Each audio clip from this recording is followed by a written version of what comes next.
ஸ்ரீமதி ராமானுஜாய நமः. வசுதேவசுதம் தேவம் கம்சச்சாணூரமர்தனம் தேவகீ பரமானந்தம் கிருஷ்ணம் வந்தே ஜகத்குரும். நாள்தோறும் பகவத்கீதையில் 3வது அத்தியாயமான கர்மயோகம், அதில் நம்ம ஆத்மதர்ஷிகள் பற்றி பார்த்துட்டு வந்தோம்.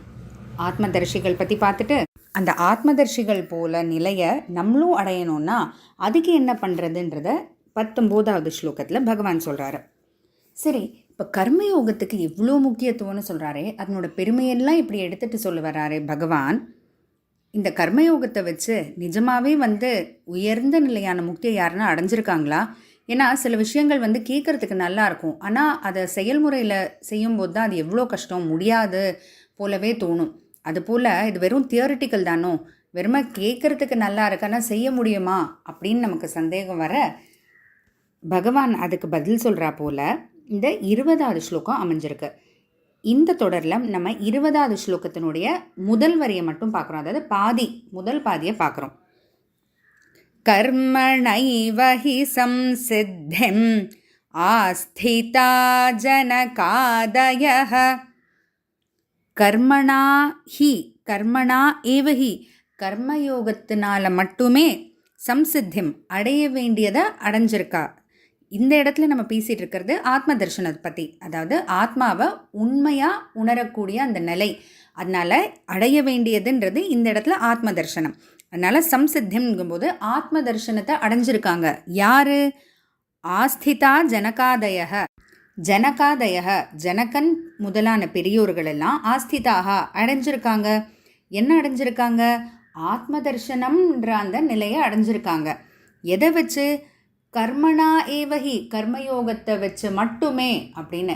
இப்போது நமக்கு இருக்கக்கூடிய அந்த சந்தேகத்துக்கு பதில் கிடைச்ச மாதிரி இருக்கு இல்லையா? ஞான யோகத்து பக்கம்லாம் போகாமல் வெறும் கர்மயோகத்தை வச்சு மட்டுமே ஜனகன் போன்ற பெரியோர்களே ஆத்ம தர்ஷனம்ன்ற அந்த உயர்ந்த நிலையை அடைஞ்சிருக்காங்க அப்படின்ட்டு பகவான் சொல்கிறாரு. இதில் இப்போ நம்ம ஒரு சின்ன ஒரு சரித்திரம் பார்க்கலாம். அதாவது இது சொல்கிறார் இல்லையா பகவான், இதுக்கு பின்னணி பார்க்கலாம் எப்படி அப்படின்றத.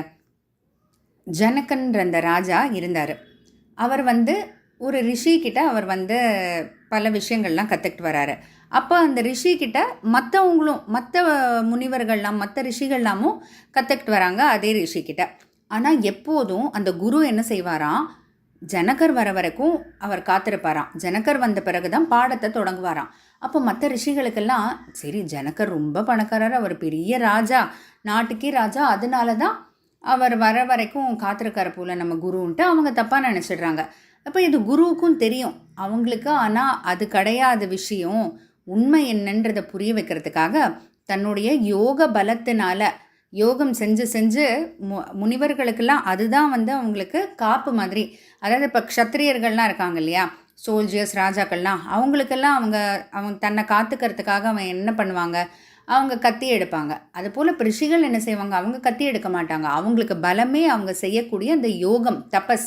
அப்போ அவருடைய தப்போபலத்தினால அந்த மித்திலை, ஏன்னா மித்திலை நாட்டு ராஜா தான் ஜனகர், அந்த மித்திலை நகரமே எரியிற மாதிரி, தீயில எரியிற மாதிரி செய்கிறாரு.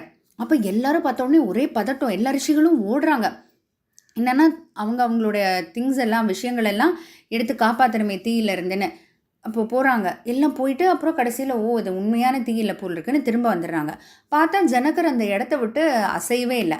அப்போ அந்த குரு சொல்கிறாரு, நீங்கள்லாம் பதட்டத்தில் ஓடுறீங்களே, உங்களுக்கு மிஞ்சி போனால் உங்களோட சொத்துன்றது என்ன இருக்கும்?